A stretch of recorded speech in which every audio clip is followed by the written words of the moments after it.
Yes. Wa alaikum assalam wa rahmatullah. Please be seated. The question is, what is the fundamental difference, if any, between the Ahmadi belief and the Sunni belief as regards the Holy Prophet Muhammad, peace be upon him, being the last and seal of the prophets? What I can tell you is my own belief. What I cannot tell you is the belief of so many other sects in Islam, because although I know their beliefs, but they differ from each other so much that it will take me many hours to represent their beliefs. So what I believe, I can tell you, you can put this belief to the testimony of the Quran and Hadith and see whether this belief is truly Islamic or not. I believe that Hazrat Muhammad Mustafa sallallahu alaihi wasallam was chosen by God to be the chief of all the prophets. Why so? It was no partiality shown to him by God. It had to be like that because we believe that it was he who for the first time was revealed a universal teaching. The message of Quran which was bestowed upon him was for the entire universe.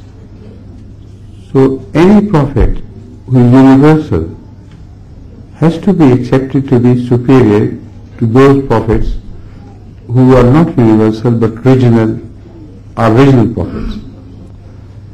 So that is our belief about the Holy Prophet of Islam, that he was the first universal prophet.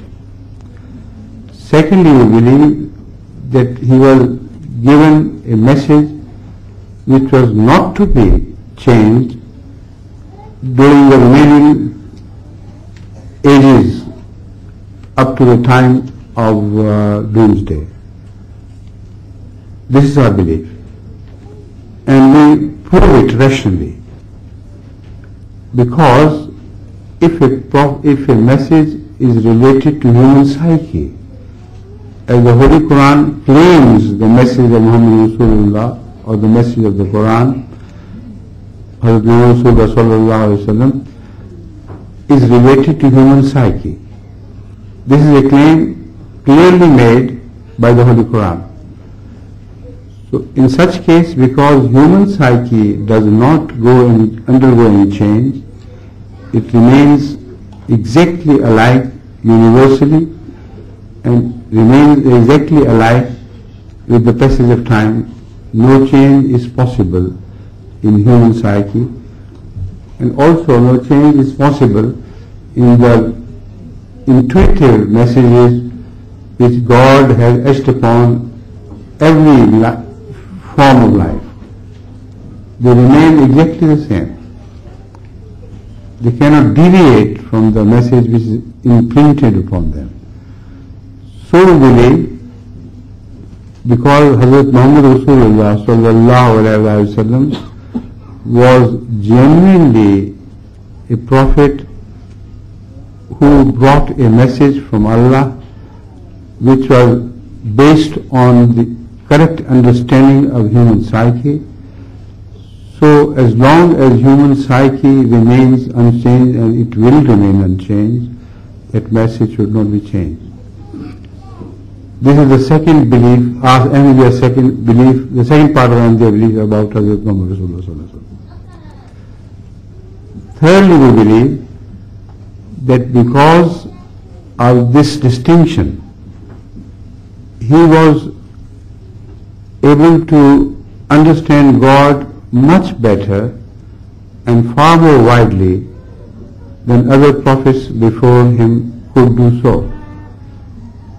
Because he was a universal prophet, so he understood the nature of divine attributes universally, which could not be split. And as such, as God revealed himself to him, it was the grandest vision which any prophet could have ever received. So we believe that Muhammad Rasulullah sallam is that prophet who saw God with the eyes of his heart.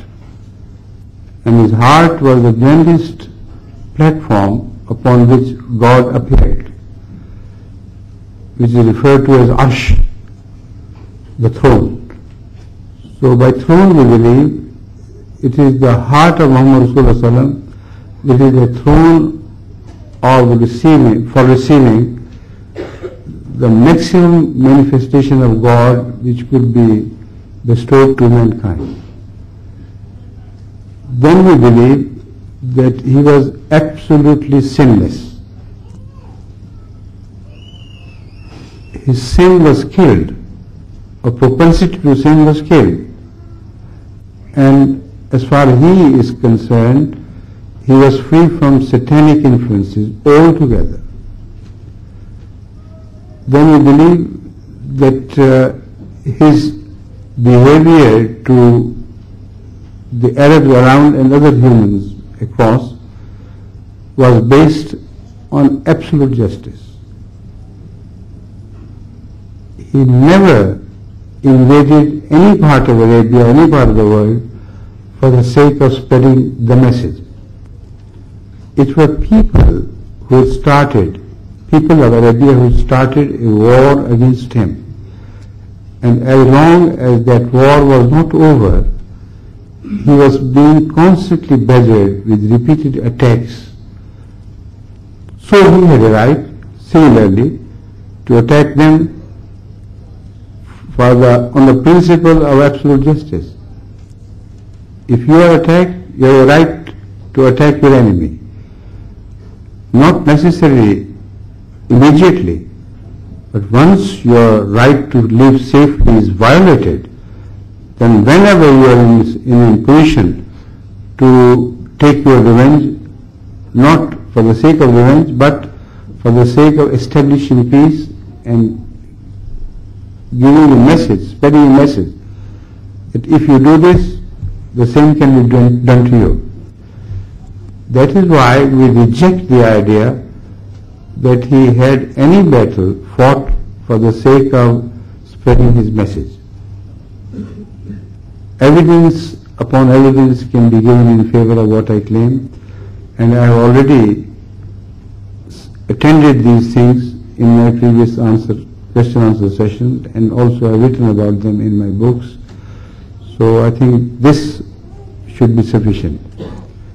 Now we believe in him, and we believe that by following him we can reach the maximum of our potential here on earth. And we can reach God as God has created us with those potentials to reach him. Following his guidance, following his footsteps, we believe we can be free from satanic influences, and this is the life of if you follow him, which according to God is the life of successful people, life of those who get the favor of God here in this world and hope for achieving that favor in the next world to come. We do not believe that he is omnipotent, like some other Muslims believe, because omnipotence is only a distinctive feature of God. No human can share it.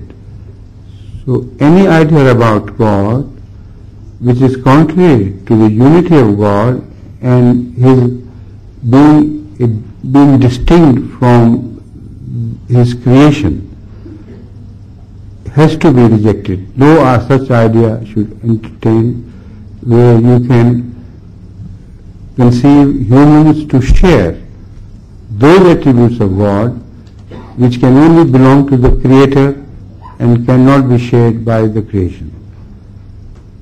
This in a nutshell is our belief about Hazrat Muhammad Mustafa sallallahu alayhi wa sallam. If you can correct me anywhere, I invite you.